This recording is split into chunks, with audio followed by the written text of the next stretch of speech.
You're very welcome to another edition of Page 180. And guys, there's only one place we can start, isn't there, with the week that's in it, because it is possibly the biggest week in cinema history since the closest I can remember is 2018 with Avengers Endgame.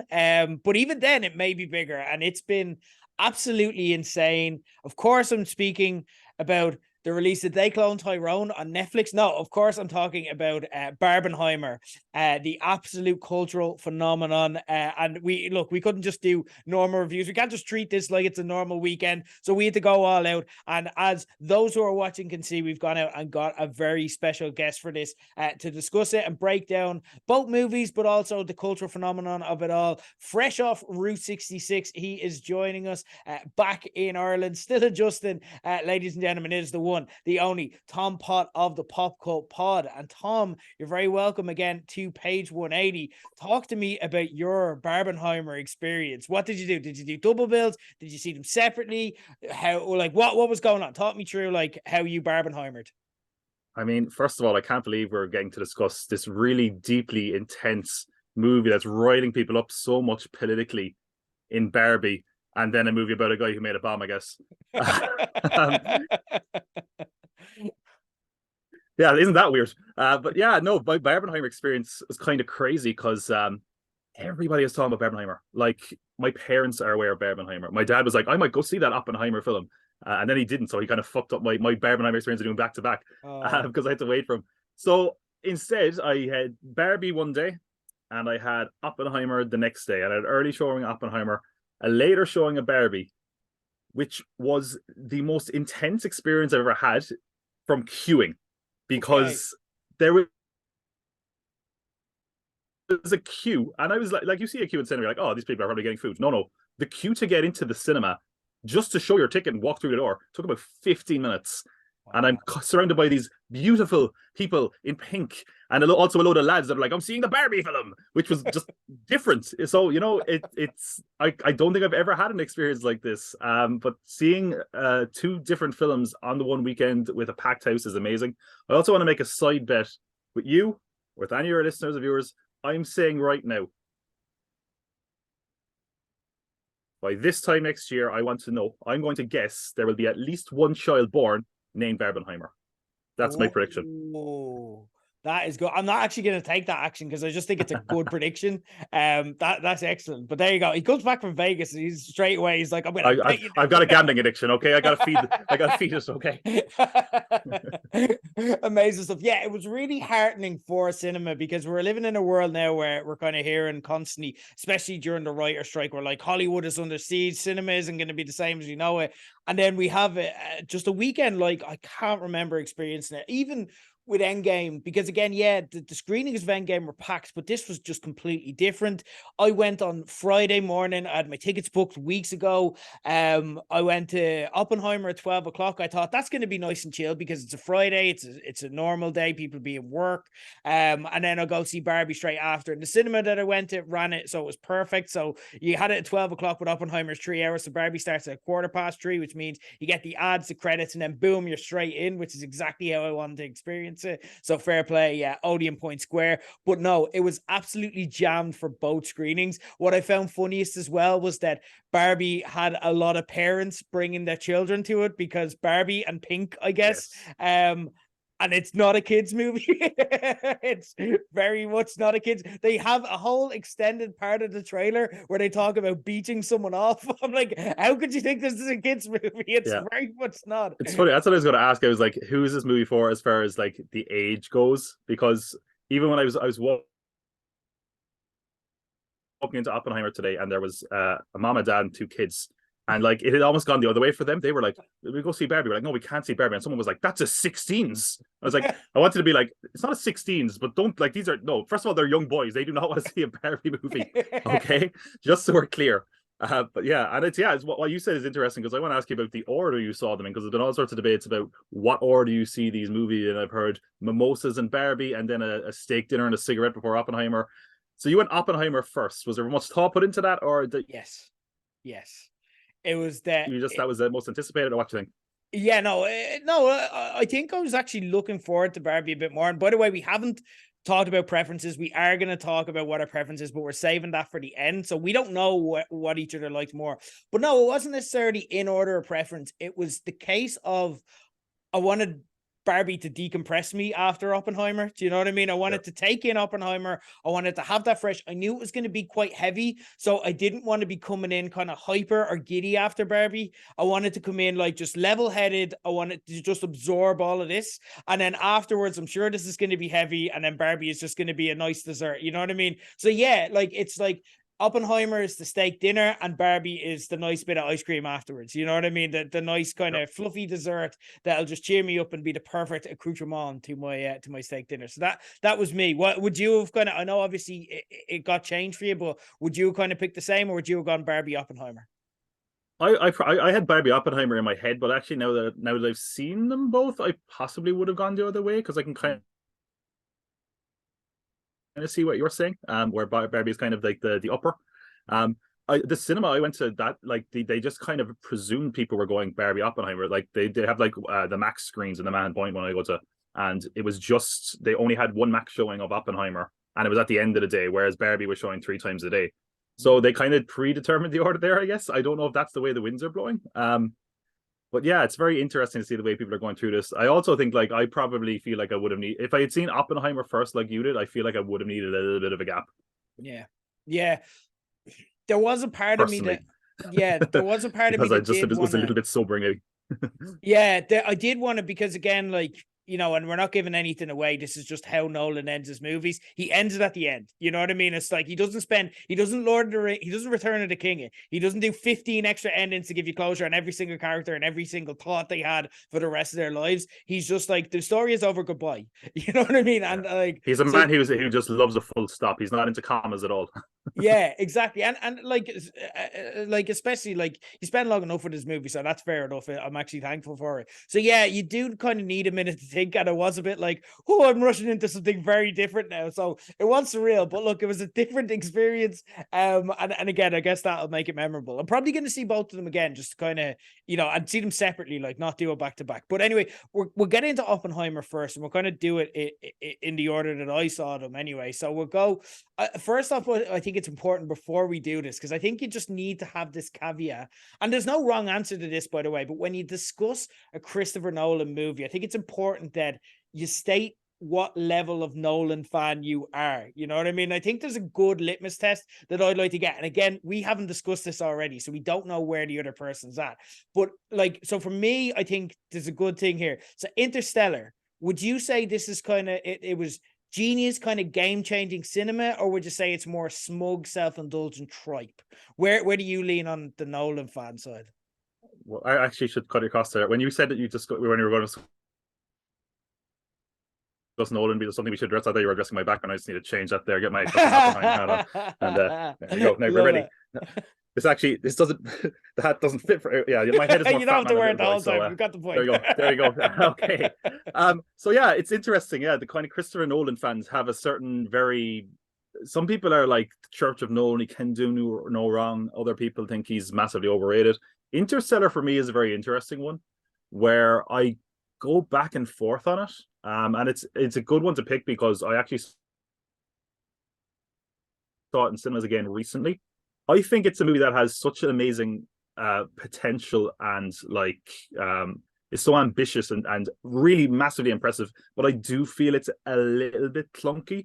And I feel like it shows some of the hallmarks that Nolan has in a negative way, with like his female characters tend to be very underwritten. Like of course, like we have this like, here's Murph, she's this amazing scientist, but really she just wants her dad. You know, it's like she's a grown woman now. Yeah. But like other things, like some of the corny kind of, sometimes his dialogue, it's like, you know, it's the George Lucas thing of like, George, you can write this, but you can't say it. Yeah. There's some of that going on in that as well. And I think the whole thing of like, you know, like oh, love can reach through the dimensions. It's like okay, that's something you don't say. You can show us that, but don't say it out loud. For love of God. But again, it's a film that I kind of love for other reasons, like how kind of realistic it is, how impressive it is. There is emotions in it. I think Nolan as a director can often be very cold emotionally, and I think this is one of the few kind of exceptions where we do see that emotion. So I think I know a lot of people have kind of turned against it, especially since release, but I think it's like, I feel like if another director made this, people would be softer towards it. I think it's a very good film, but I do see the many issues with it as well. So I don't know if that's where you're coming in it, because who knows? I like Nolan. So for me, just to state my biases on Nolan, it's love hate. It's literally he is Marmite within himself. Two of his movies, in Inception and The Dark Knight, are like on my top 50 movies of all time list. You know what I mean? And I don't think I'm saying it particularly special. I think a lot of people would say the same. But then again, you've got Interstellar and Tenet, which for me are both absolute nonsense, and him at his worst impulses. They are Tarantino doing Debt Proof, where it's just all of his worst impulses piled into one because he started to believe his own hype, and it's just like, I'm just gonna vomit up the worst of me. So again, that's me, but I do see the positives of it. Like, I particularly liked the exploration into like what different worlds look like in Interstellar, and I see the great movie that it could have been in there, you know what I mean? But again, he just needed someone to be like, all right, we get that you're good, but you still need to make a coherent movie here. So that's kind of where we're at. We're going to set this up. We're not, by the way, guys, just to kind of stay up front, if you haven't seen the movies, we're not going to do spoilers. It's not an Into the Spoilerverse. We're going to talk through things as best we can, but we're going to duck and dodge around actual plot spoilers. Although, like, it's Oppenheimer, we're talking about history. The atomic bombs went off, the war ended. Like, you know what I mean? That's not a big spoiler. The Titanic sank. Some movies are just history. Whoa, the Titanic sank. Whoa, slow down. Jesus, what? I haven't seen that movie yet. Oh my God. But before we get into it, just to set it up, here is a clip from Oppenheimer.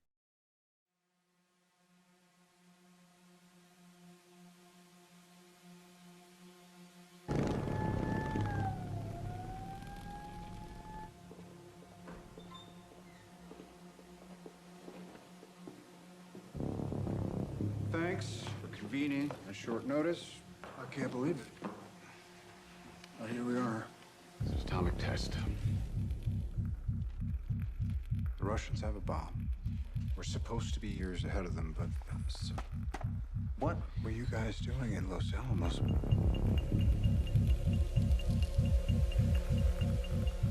And how many people were in these open discussions? Too many. Compartmentalization was supposed to be the protocol. We were in a race against the Nazis. So now the race is against the Soviets. Not unless we started. Robert, they just fired the starting gun. So yeah, Christopher Nolan is back. You can hear it all there. That is Oppenheimer. And look, obviously we're not doing a spoiler verse, so I'm not going to do an alt recap, but just to set up the plot, we begin the movie with two separate hearings. In one, Robert Downey Jr.'s Lewis Strauss is facing questioning about his relationship with our title character, J. Robert Oppenheimer, ahead of presumptively being approved for being on the presidential cabinet. The other sees Oppenheimer left trying to justify his entire life story behind closed doors, a life which see him goes from a homesick student in Europe developing left-leaning politics that inspire mistrust back home to helping the US Army develop the atomic bomb that famously ended World War II, and kind of a lot of it is set in the aftermath of that happening. That's the plot. That's the clip. We'll get into this now. Tom, what were your overall kind of high-level thoughts of Oppenheimer? And we'll get into some of the nitty-gritty as we go on. Well, I should say, first of all, it wasn't that long ago that I actually left the screening of this. It's actually such a short time that you could just about squeeze in another showing between when I ended. That's how long the film is. That's how long. And I should also say, I rarely go from seeing a film to reviewing it that quick, because sometimes my thoughts change. So I'm saying this now as a caveat. That's fine. I actually feel like this might be Christopher Nolan's best film. Whoa. For a couple of reasons. Okay. Now, I don't think it's as exciting as some of his other films. I think in a lot of ways, I think though it's like his most mature film. I think it is his most coherent film, not just because you can hear the dialogue this time around. I just think like it feels like a complete work. There were issues I had with it, but generally it feels like it saw me coming with those complaints, and by the last act it actually sort of addressed them to a point that I was satisfied. Now again, I did just see it. I could see this again and say, what was I smoking? I was high on atomic radiation. But I think this was fantastic. I really do. It might be one of my favorite films that I've seen this year so far. And I am actually in agreement with you when it came to Tenet. This was like, Nolan really had to win me back, because Tenet I thought was rubbish, and the way he kind of acted and all this leading up to it really kind of soured me on him. So I don't know. Maybe I'm totally out of line with you here. What were your own thoughts on Oppenheimer? Okay. I didn't think this was Tenet. I didn't see it as Interstellar. I didn't see it as a movie with him leaning into his worst impulses. I think it's more along the lines of obviously thematically similar to Dunkirk, in that it's going back to a more mainstream story, but he is dipping into some of the more deeper themes that he can dip into, and that only Christopher Nolan can kind of tell in the way that he does. But I don't see it as one of his all-time greats. Some aspects of it, yes, were magnificent, particularly when things go boom. And again, that's not a spoiler to say that in Oppenheimer, things go boom. Of course they do. Particularly like the explosion aspect of it reminded me of, in the best way, a scene from The Last Jedi, probably the most unforgettable scene in The Last Jedi, for just the holy crap, like, incredible cinematic moment, truly spectacular. I also avoided researching the movie beforehand. Obviously, I knew elements of it, but I didn't know the ins and outs and the nitty gritty of Oppenheimer. So the fact that it operated as a political courtroom drama was a pleasant surprise for me, because I just didn't see that coming. It's a supremely talky movie. I was talking to people today, and they're like, you have to see it. Like, they were saying they haven't seen it yet, but they're like, I have to see it in 70 millimeters. And I'm like, okay, yeah, fair enough. But like, actually you don't, because it's a lot of guys talking in rooms a lot of time. You know what I mean? There's one amazing scene where you definitely should see it in the highest resolution possible. But aside from that, it's just a lot of people talking. So much, like, I thought the performances were phenomenal. I thought Cillian Murphy has put on his big boy boots. I feel like for years he was almost the Michael Madsen kind of prestige supporting actor in Tarantino movies. That was Cillian Murphy to Christopher Nolan, and I think now he's shown that he can hang with the elite. Where I think we all knew that he had the talent to do so, but this was like his defining role, and I think he was phenomenal. And I think all the performances down the line, kind of, if they weren't as good, we'd be talking about this movie in a very different way.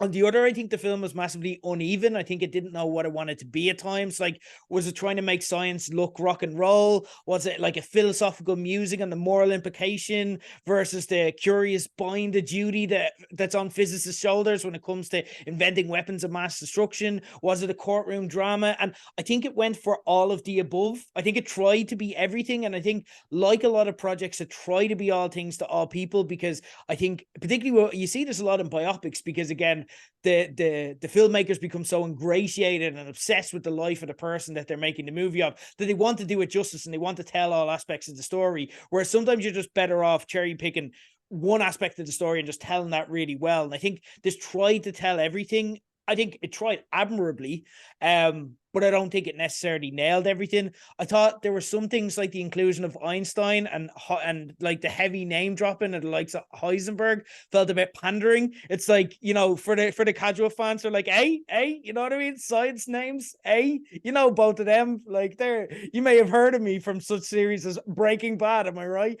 And I thought there was I also felt that while there was that epic score there, I feel like it's a Nolan trademark, even in Tenet, that he kind of uses sound as a connective tissue that kind of moves the film all along at a momentous pace.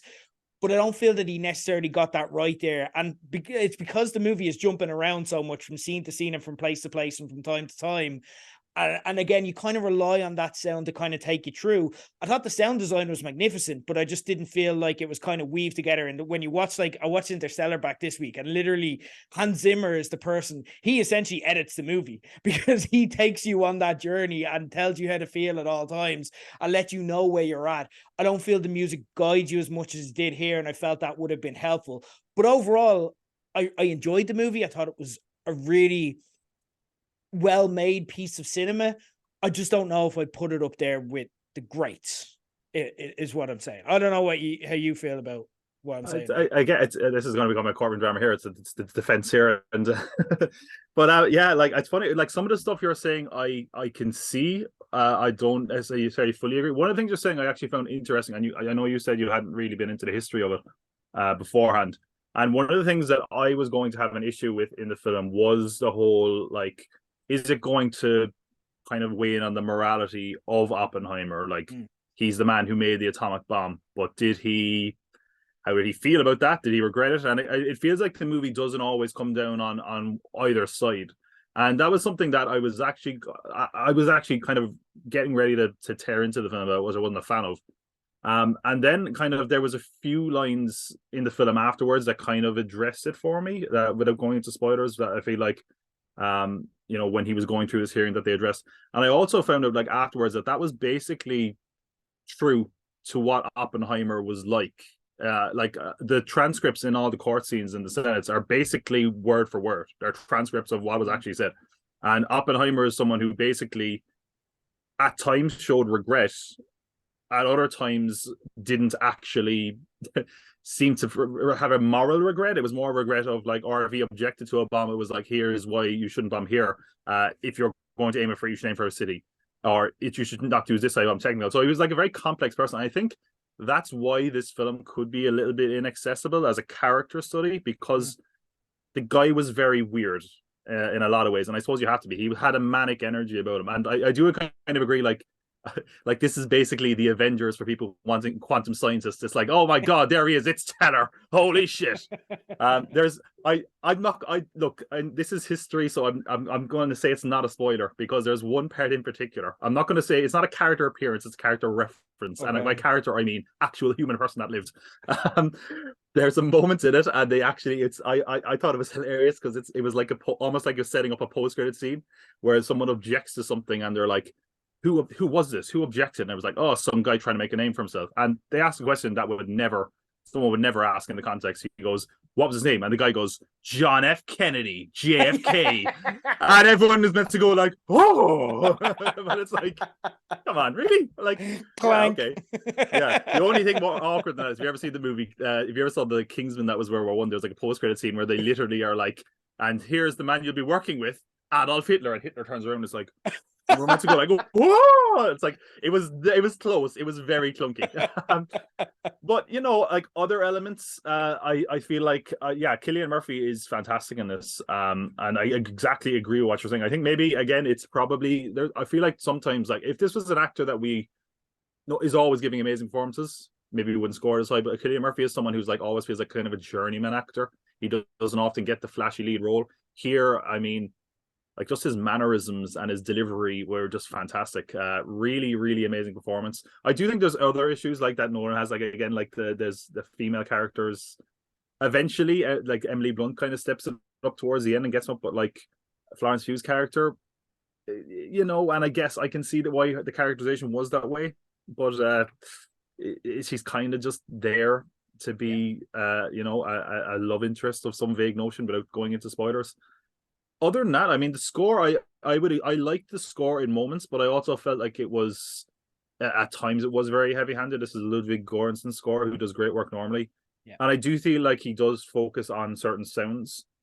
Times it really, really worked. At times it's very distracting. Like, there's a scene where he's going through one of these hearings and it gets very, very intense, where I thought it worked. There was a few other scenes where it worked. There was other times where it felt a little bit like, pull it back a little bit. I think, like, and it's funny because you compare it to Dunkirk, confession time, I actually had not seen Dunkirk. And the reason I have not seen Dunkirk is I was away when it came out, and everyone was like, oh, if you're going to see it, you have to see it in the cinema. I missed it in cinema. So I was like, I guess they'll show it again in cinema. They still haven't, so I haven't seen it. But, I think it's, again, I found it fascinating. I thought as a character study, it was complex. I feel like it's as good a job as you could have done. I actually feel like the structure of the film, and we're talking about how it kind of wants to do everything. I actually think that's what sort of saved it for me. Like, a lot of people are saying, oh, it's more intense or more intimate is the word I'm looking for than I anticipated. Like, we get to know Oppenheimer's life a little bit beforehand and all this stuff. And I was like, I wasn't entertained by that. I was kind of like, okay, I get it. I was kind of like, hurry up. But all of that kind of came into play enough later that it worked for me. And like, honestly, I I think a much lesser film would have been like, and then he pressed the big red button and it's over. I found all the core stuff very, very interesting, and I think that the fact that they actually managed to kind of get a twist in there that was true to life without saying what that is, I found very interesting. Although they really do play with time here. Like, I don't know if you're aware of this. There's like a 5-year difference between the hearings, the 2 sets of hearings. Oh. One's 54. Well, I think, one's 59. I think they did allude to that, because you had the scene later on in the movie where the hearings are referred back to. And there was kind of and there needed to be space. I don't think they gave a timeline in the movie, but you can infer that like there needed to be space for damage to have been done, if that makes sense. I just expected it to be like, I thought that would be a shorter window, but it was really like, oh wow, a good bit of time had passed. And I mean, like, the actual time between the latest scene in the film, where I'm not going to say anything, but when you see Cillian Murphy in old age makeup, that's only about 4 years after that moment, and that's kind of it. Like, and there's also a very interesting thing about that we can't go into for spoiler reasons. But yeah, it's again, I think it's a movie that if I watch again, I will start to see the flaws more. But I was very impressed by it, I have to say. And here's the thing: I'll probably watch it again, and knowing the flaws, enjoy it more, because I'll see the stuff that I like. And again, it's one of those where it probably does balance out into, it's a good movie. You know what I mean? Like, and that's probably, like, again, that's where we both can seem to agree. You kind of talked about time, and that was kind of something that I did want to touch on as well. And I think what I'm finding really interesting is, because I've had a couple of days to decompress, only 2, but I've kind of immersed myself in kind of binging around, like, not only kind of research into it, but also kind of, how people are feeling and how they're sensing out. What I'm realizing in it is that everyone has their own individual relationship with not only the movie, but the different sections of the movie. So it's like hour 1, hour 2, hour 3. Hour 1, the backstory. Hour 2, the part that we're all here for, and hour 3, the kind of courtroom drama side of it. You know what I mean? And everyone has like almost rankings of, like, you know what I mean? Whereas for me, I kind of agreed with you, where I'm like, hour 1, I feel like if you just showed me the trailer, I'd be ready to just start hour 2. But then you're right in that, like, a lot of it does come back into play later on. And hour 2, I thought, was where the movie really shone. Hour 3 was like, oh, I didn't realize, I forgot that you were Christopher Nolan somehow for a second, and I didn't realize you were doing your time thing, because everything has to be a weird time thing. And okay, you're pulling it all together. And then I was kind of annoyed with it, because I was like, you're actually forcing this to be a Christopher Nolan movie where I don't feel it needs to be. But by the time that he got to the end and the twists ended up happening and we kind of got to where we need to be, I'm like, okay, I like it again. You know what I mean? So I had a complicated relationship with hour 3, but ended up on a positive side in a way that I think I'll like it more when I watch it again. But hour 2 was where, as soon as Matt Damon showed up, I'm like, right, this is the movie. This is where we are. Matt Damon was phenomenal in this movie. I do want to talk about one thing though, because you spoke about his relationship with women. We got his first ever sex scene in this movie, and it was exactly what I thought a Christopher Nolan sex scene would be like. And if you haven't seen this, just whatever you imagine a Christopher Nolan sex scene is, you're probably not far off. What were your thoughts on this? And do you feel that this did any favors for Cillian Murphy or Florence Pugh is the other person involved? I don't think that's giving much away. Well, I mean, I mean, Christopher Nolan has kids, so I assume he's had sex. Like, but Jesus, it seems like there's like a sex scene in this, which, by the way, causing massive amounts of controversy in places where Hinduism is a massive religion, because basically this is connected to the line of which is now I am become death destroyer worlds. I'm not going to go any further into what actually happens in the scene. So that's creating controversy as well. It's like, oh, you had to make your sex scene just a little bit controversial on top of it all, aside from drawing attention to the fact that it wasn't a great sex scene. It also, by the way, there's some countries in the world where they're CGIing a dress on Florence Pugh, which is I'm more fascinated to see that version. I'm like, wow, really impressive. Yeah, I mean, like, again, Nolan is someone who just doesn't really feel like he does intimacy, romance, or in this case, sex, all that incredibly well. Not as a person, I mean, like as a director. I'm not sure he satisfies his wife. Like it was just a kind of a really sort of awkward scene. And I think he like tries to bring it in a bit later to make it show like it has some sort of relevance about kind of power and control. It doesn't really work. It was a little bit clunky. We could have done without it, to be honest. I mean, I'm not like a prude. I'm not like get rid of sex scenes, but it would have been a scene where you could have just have easily had those like cut to them in bed. I'm like, would have been better. Probably would have been better. I have to say as well, I'm not going to get a chance to mention this. I thought when you said time, I assume you meant the time I met Cillian Murphy.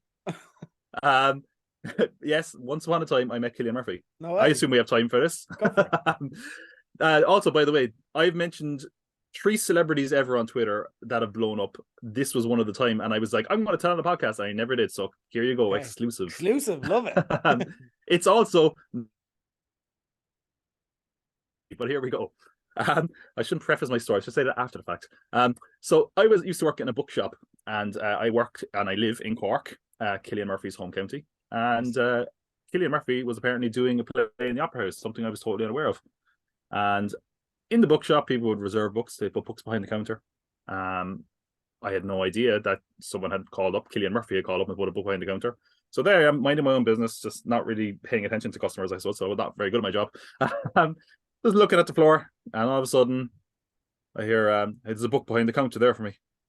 And I look up, and I'm not someone who gets starstruck, but I think it was just the unexpected nature of it. Like my whole mouth turned to jelly. So he's just there, like, there's a book behind the counter for me, and I'm just like, oh yeah, okay. So I open the door behind me, and I'm just like flailing. I can't find the book, and then like much cooler, composed member of staff is just like, yeah, it's like there. And I was like, oh yeah, pick it up. And like, by the way, I was for this. I'm like, I need to say something cool, and then I'm like, oh, say something from his films. That he loved that. I'm sure he never hears that. Oh no, you did. Thankfully, I was too fucking starstruck and frozen to not. I was, in retrospect, I would have been like, taste your own medicine, doctor. I guess you're a scarecrow. And he would have been like, I hate you. But like, I scanned the book. I was like, do you want a bag? And I think he was like, no, you're grand. I think he obviously realized that I'd somehow been scared shitless. And I just gave him the book, and then I was just like, big fan. And he's like, thanks. And then he walked out the door. And he walked back into the rain. It was really awkward. But the only funny thing was, and I finally kind of showed my geek then afterwards and how excited I was like, it was raining, so he brought an umbrella and he just put the umbrella up on the counter, so there was water all over the counter. And like the next customer comes along, and there's just a really wet counter, and she's like, Jesus, who did that? And I was like,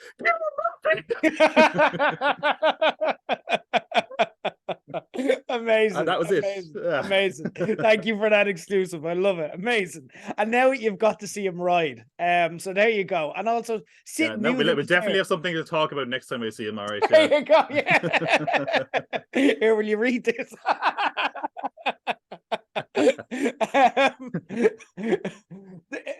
So back to the movie anyway. I don't know how do you recover from that? No, there's no easy transition, so we're just gonna go in. Christopher Nolan now has that vibe of almost Wes Anderson, where you look everywhere you look, everyone is in his movies now. You know what I mean? I'm going to talk about The Bear season 2 as well, and that's very similar in that every second character is like, oh my god.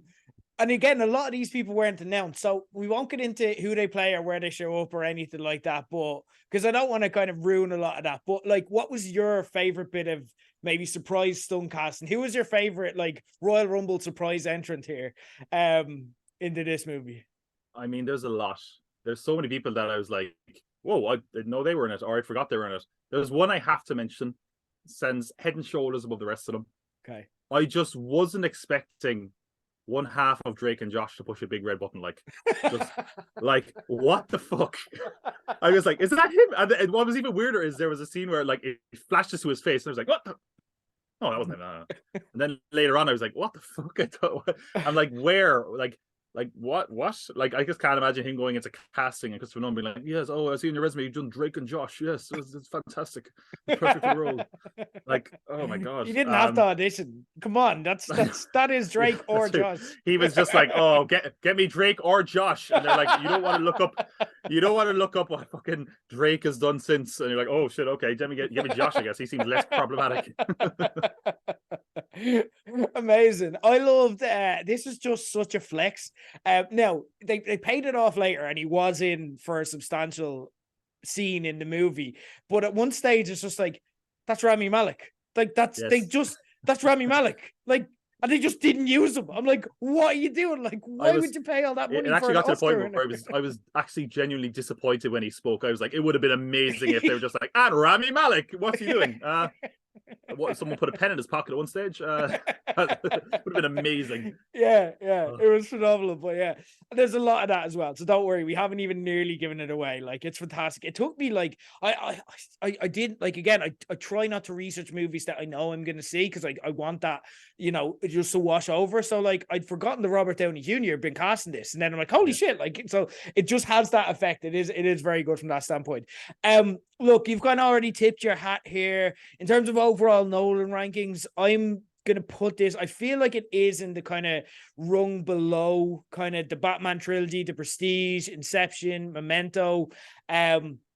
For me, I think Dunkirk worked slightly better in that it was just a bit more disciplined and kind of don't bore us, get to the chorus, and just really told a simple story effectively, even though he still managed to get time involved because that's a stick. So I have this around 7th or 8th on the Nolan rankings, but you're kind of feeling that it's again very fresh. So Yeah, that's fair. I could definitely feel myself stepping off this high horse at some point very soon. I feel like don't get me wrong, I love the Batman trilogy. But I feel like just because of how, and again, I'm a big student of history, like, so I'm really like, that does it for me. So maybe it's just press those specific buttons in the right way. Is it Go at the for it. top? If it's how you feel. It might be at the top, and that might just be because I've seen Dark Knight and all the other ones like a million times by now that they don't do it for me right now. Yeah. And I feel like up subsequent viewings it could drop. But yeah, right now it's probably up the top for me. Okay. I really did enjoy it. Yeah. Okay. I could see that changing. Yeah. That's good. That's good. I'm looking forward to go and see it again because again, I've heard so many that I want to go and see it with like, what have I missed here? Because I got, unlike Interstellar, where I'd fight anyone who liked that to the death when it came out of it. I'm like, no, I do like this and I want to like it more. So I'll go back with that open mind. I'm sure we'll kind of meet in a nice middle ground there. You know what I mean? So anyway, that is Oppenheimer. Now we're gonna go to talk about, of course, Barbie. And here's a clip. Hi, Barbie. Hi, Ken. Hi, Barbie. Hi, Barbie. Hi, Barbie. Hi, Ken. Hi, Ken. Hi, Ken. Hi, Ken. Hi, Ken. I got us both ice cream. Cool. Hi, Barbie. Hi, Barbie. Hi, Barbie. Hi, Barbie. Hi, Barbie. Hi, Barbie. Hi, Barbie. Hi, Barbie. Hi, Ken. Hi, Barbie. Hi, Barbie. Hi, Barbie. Hi, Barbie. Hi, Barbie. Hi, Barbie. Hi, Barbie. Oh, hi, Alan. There are no multiples of Alan. He's just Alan. Yeah, I'm confused about that. Hi, Barbie. Hi, Barbie. Moving on to Barbie, and in this, Margot Robbie plays stereotypical Barbie who, while being a Barbie girl in a Barbie world, turned down nights in with Ryan Gosling's Ken in favor of girly nights forever and ever. Starts to experience existential dread and worse, cellulite. She confides this in the other Barbies who advise she visits Weird Barbie, played by the irrepressible Kate McKinnon. Weird Barbie recommends a visit to the real world to find the kid who plays her, and well, as life becomes less plastic, things get fantastic from there. That is the setup for Barbie. No spoilers here, but let's try get through this without spoilers. But again, I don't know how to talk about it, so we'll just try keep as disciplined as possible. What were your overall thoughts on Barbie? I mean, first of all, like, you have to give such credit to Greta Gerwig and Noah Baumbach, like, for somehow making a Barbie film that both of us would be interested in seeing. like it is really impressive. It owes a lot, I think, to like the Lego movie and things like that. But when I went into this, there was like two things I needed from a Barbie movie, which is a weird statement I never thought I'd say. But it also is weird because there are two kind of contradictory things, and it's that Barbie is this kind of amazing symbol of femininity and a symbol and a source of inspiration for so many young girls, while also being a possible horrible role model, setting unrealistic beauty standards. And it's like, how do you mesh those together? And that's why I'm not making a Barbie movie and someone like a genius like Greta Gerwig is, because this I thought was so well crafted. Like really handled like some really tricky topics incredibly well. Thought it was quite funny. I thought the performances were very good. I did think, and again, it's only 2 hours long. It did feel a little bit long and tedious towards the end for me. I feel like it could have been a little bit shorter. But overall, for what we got, I thought it was really good. Like, I mean, this is a movie I would genuinely recommend to people, and they're going to say a Barbie movie, and I'm like, no, really, see it. It is a lot funnier and more clever than you would expect a Barbie film to be. It does feel like at times maybe it spins its wheels a little bit, but I feel like for what it was, I thought it was pretty amazing. I don't know how you'd ever make another Barbie movie, but I'm guessing based on how much money this made, they're probably going to be going back to Barbie Land pretty soon. But I don't know. I thought it was pretty excellent, actually. Yeah. It's so funny that you say that, where like, you know, you're having discussions with people where you'd recommend the Barbie movie to them and say, seriously, I'm literally having that debate with multiple people right now, and they're like, yeah, but I hate Barbie. And I'm like, that's why you should go see it. It literally satirizes everything Barbie stands for. It's perfect. And what I loved is, and I think this is why the project is successful, because I listened to an interview with Greta Gerwig over the weekend where she said, I either was making this Barbie movie or I wasn't making any Barbie movie. And I didn't particularly care to make just a Barbie movie for the sake of making a Barbie movie. I just wanted to make this movie. And if I didn't make this movie, I wouldn't have cared. And that's why it worked. It had that singularity of vision that, like, where you back creators, and this is why we should support our writers. I won't get into a tirade on it, but this is why we should support our writers, because that singularity of vision and that human aspect where it's like, this is the story to tell and this is the story I want to tell, is what can give us these moments of inspiration where all of a sudden now we're two lads, you've dug out the one pink tie you have, we're just embracing the Barbiness of it all and loving this. It is a phenomenal achievement and one of the most fun experiences I had watching a new movie this year.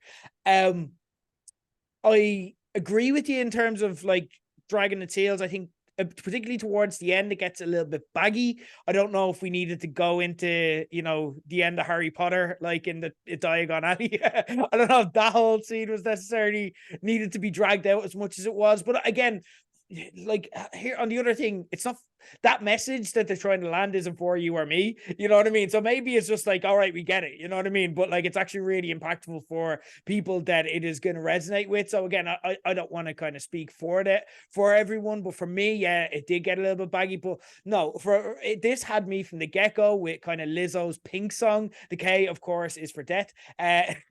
Amazing. It is. No one caught that in the screening I was in. I was the only one who laughed at it. I was like, no, you don't get it.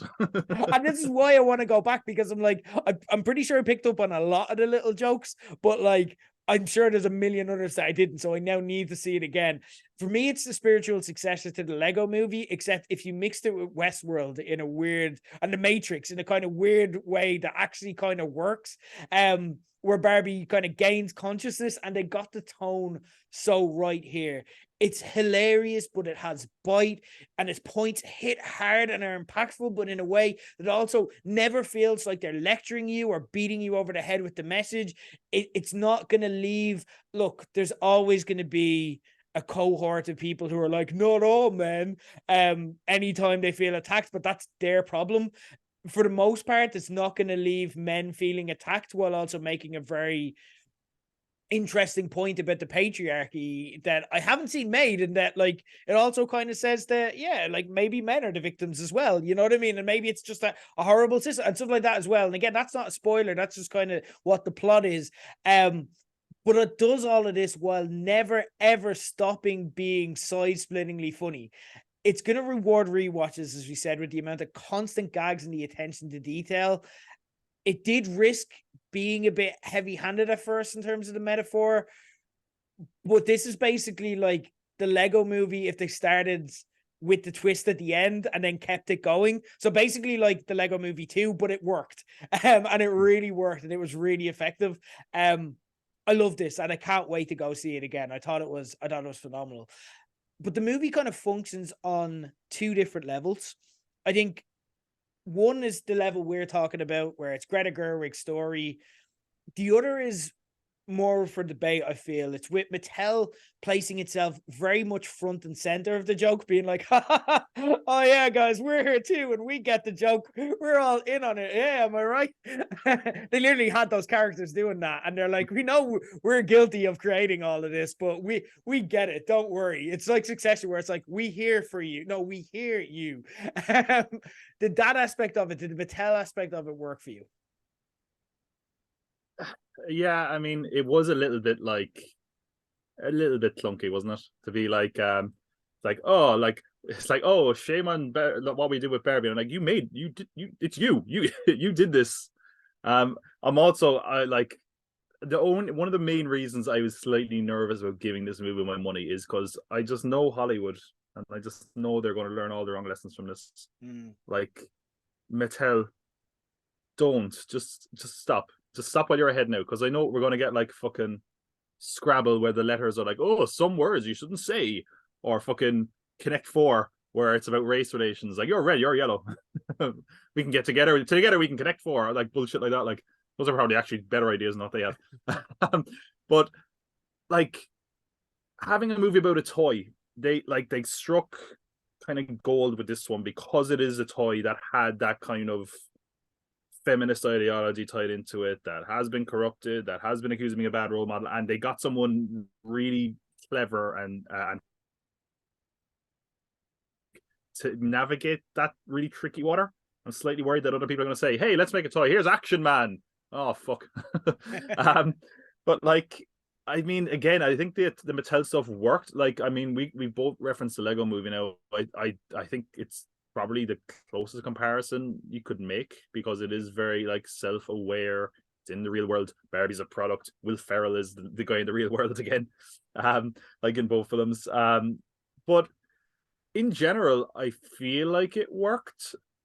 Again, it was a kind of weird satirizing of Mattel in a way where I feel like they're kind of just sidestepping any responsibilities by, it's like hanging a hat on it is what they call it, you know. They're like, oh, those silly Mattel, oh, we're very bad. I'm like, yeah, but if this is reality though, like why did you do that though? It's like, we've had a female CEO, and it's like, oh, it made me really curious to be like, who's the CEO of Mattel now? What's the board of Mattel like now? You know, shit like that, like where you're like, I feel like it is the kind of thing where it's like, and actually they have a line like this in the movie. Yeah. One of the persons like, yeah, we acknowledge it, but we don't change. We just acknowledge it now. Hey, like, oh god, this is what they're doing, isn't it? But you know, I think it worked overall, like, definitely. What was the joke at one stage where it's like, oh, you got rid of the patriarchy? No, we're just a lot more clever about it. Yeah, like this was the part I didn't feel worth, because it was Mattel very much trying to be in on the joke, and even to the point where you had Will Ferrell's character, where those characters came in, and again, Will Ferrell's character is the character he was in the Lego movie. That's how, like, you know, much of a carbon copy that aspect of it is. And again, it's not a big part of the movie, so it doesn't impact it that much. But yeah, I kind of was like, oh, I forgot you were in the movie. Oh, do we really have to wrap this part up? Because I don't care what you do. Like, that's not the arc anyone's on. And can we just get back to Margot Robbie and Ryan Gosling? But look, it is what it is. Mattel, you're so right, by the way. I don't know if you've heard this, but they are going all in after this, and they've announced plans for at least 45 new projects based on their toys planned, from Hot Wheels to Uno to, I don't know if you've heard this, an A24 style Barney adaptation.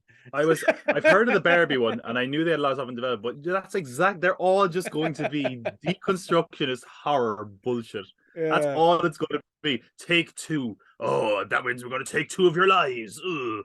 And fucking everyone's going to join in. It's going to be awful. This is just, no wonder everyone's on fucking strike. Just stay on strike. Stay on strike if this is what you're going to do, all right? Just don't bother coming back, okay? We're good. This is a good high point to end on, all right? I literally feel that this is what the AI is going to end up writing. Like, this is what it's going to be like. And yeah, and somehow, because it sells toys and it gets people to dress up and take pictures for Instagram, it's still going to work. And this is the world we're living in, and Black Mirror is all happening. But anyway, look, let's get more positive. We just went into a Barbie-like existential dread moment there. Let's talk about the positives from this. because I don't want to take away from this dose of feminism on crack that makes a mockery of how men don't need to be front and center of everything. But my God, Ryan Gosling was the star of this. This was phenomenal. Or am I missing something? Ryan Gosling owned this movie. He was fantastic in this. This is like he should get an Oscar for this performance. I'm not messing. He should get an Oscar for this performance. This was phenomenal. This is one of the best acting performances I've seen all year. He is, but you shouldn't say it. You have to say because I literally saw someone a tweet earlier, and it was like, "Oh, naturally, all the people are going on about not getting the point of Barbie by praising Ryan Gosling, but also it's amazing in this. Like, he's so damn like a guy that we all knew could be funny, but never because like I guess it's just like he's so hot he can't do funny, so they never give him funny roles. Like in this, he's amazing, and he gets to do a surprising bit of range as well. Yeah. But like he gets to show his charisma. He's really funny. Like I would just watch a movie with Ken. To be honest, I would watch Ryan Gosling in so many roles like this. And I think in general, like I don't think we're giving much away here. There is loads of different Kens. Yeah, like the same way there's loads of different Barbies.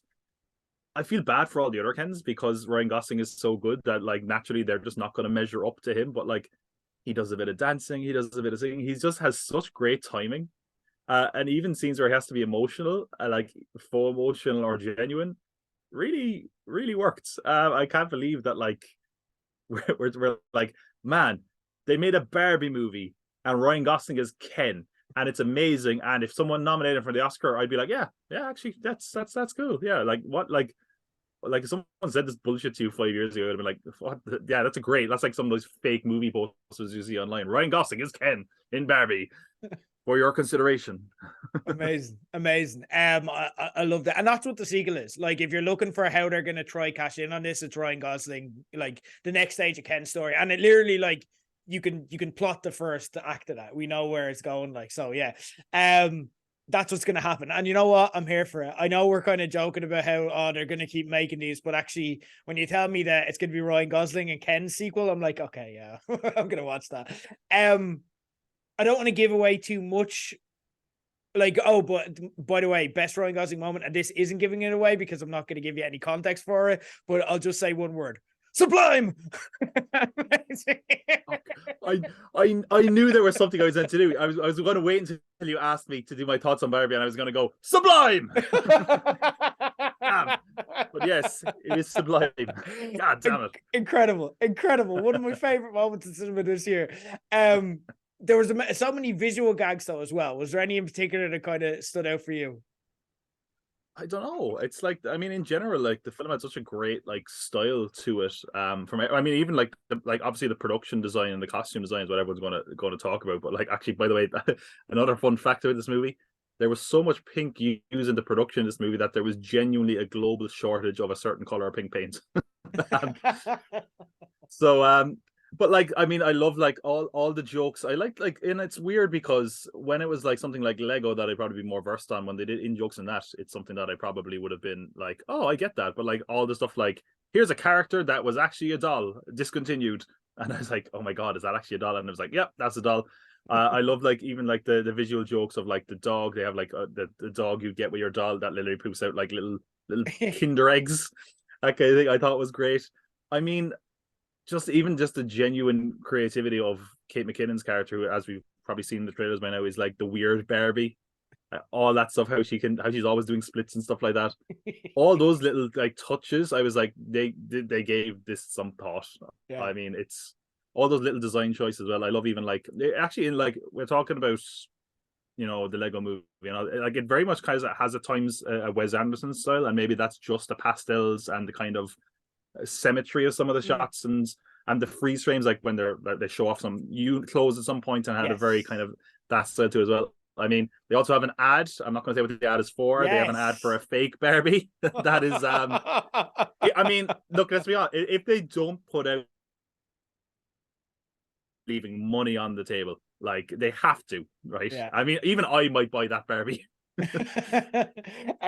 Yeah, you got a couple of mine. The only other one that I had down here was and it was one of the first visual jokes they had in the movie where Barbie gets out of bed, she gets on a water slide and it's into a swimming pool, but she just walks over the swimming pool. I'm like, yes, okay, I'm in. It's just like the first time you're watching Team America and you see the puppet strings, you know what I mean? Or you see them fight each other and you're just like, oh, they're just fighting like puppets. Yeah, that makes sense. that whole opening scene, like, talk about a movie converting you straight onto its side straight away. Like that whole opening scene where it's like, oh yeah, because a Barbie dream house wouldn't actually have this. Or when we see how Barbie drinks, it's like, oh, that's yeah, okay. And then she actually drinks for the first time. It's like, oh my god, I didn't expect that.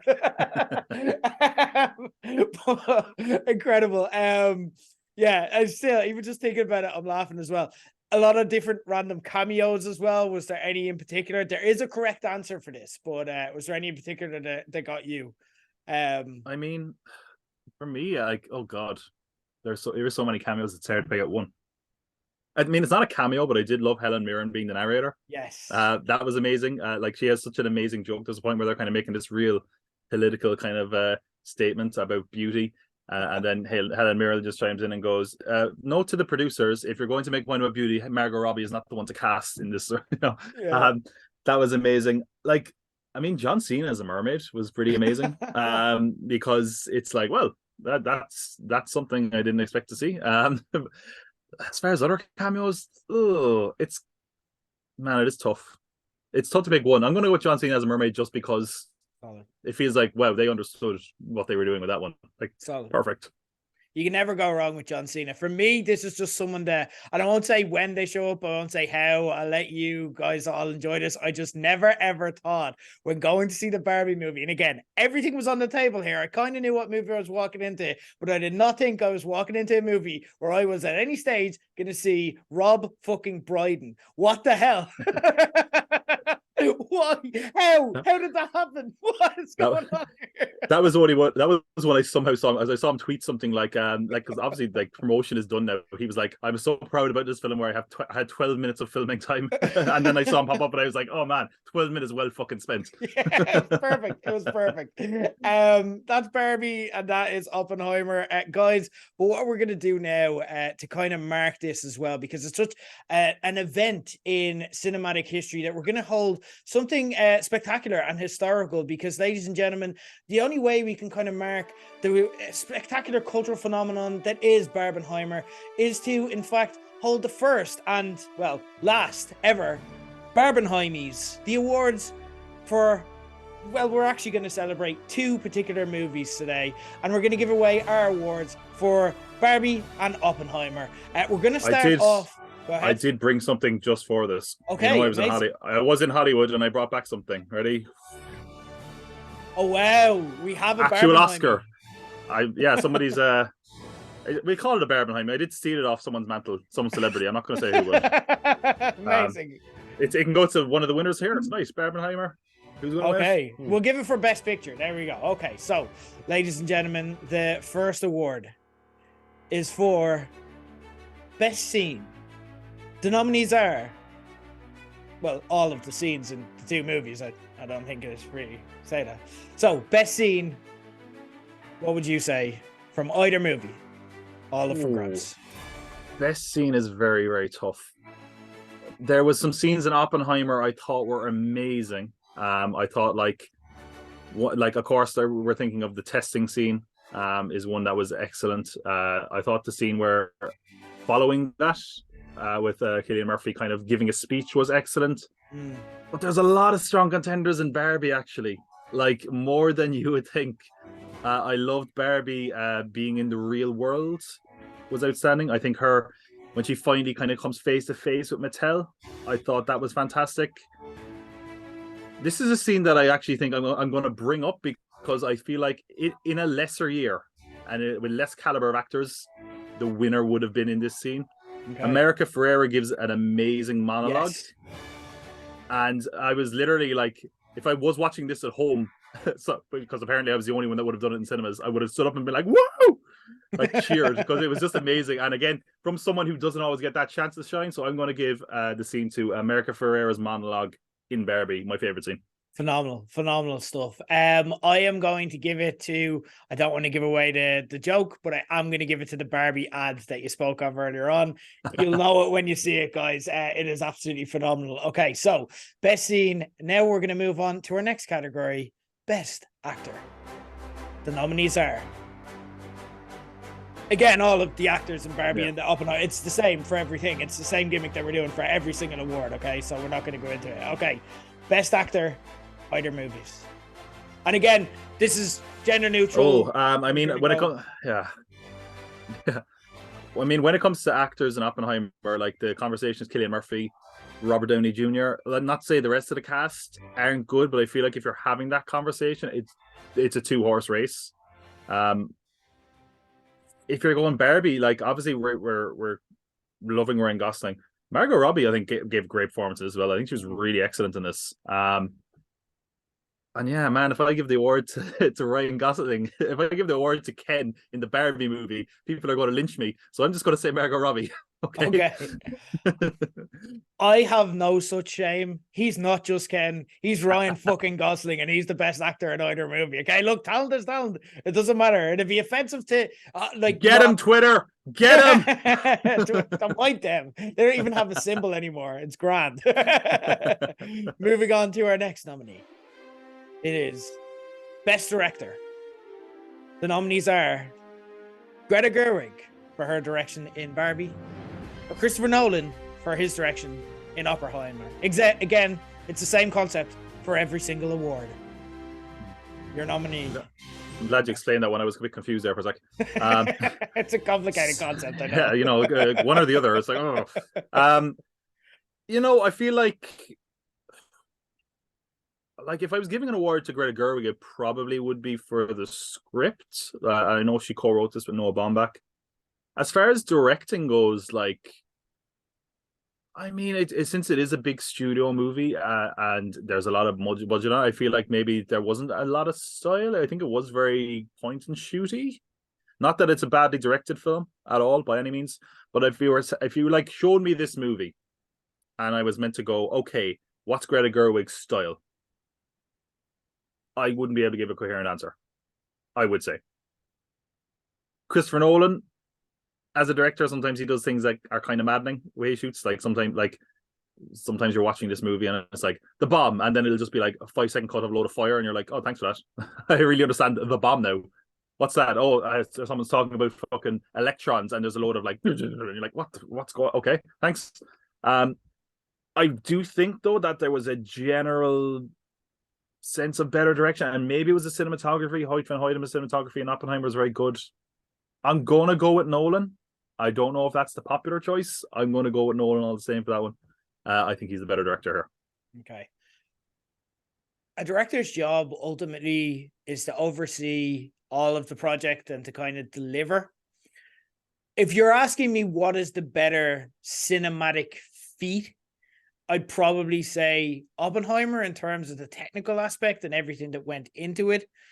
If you're asking me what overall project put all of the pieces together, pun not intended, to actually resonate with me as a project even more.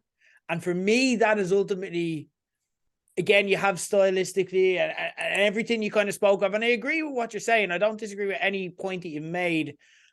But I feel that hitting home and delivering in a way, and even just emotional resonance and everything, firing on every single cylinder and not failing on any others, it is a flawless victory for Greta Gerwig. I'm going to go for here. So we've split the vote there. Interestingly enough, but ladies and gentlemen, our last award, the big one, goes for Best Picture.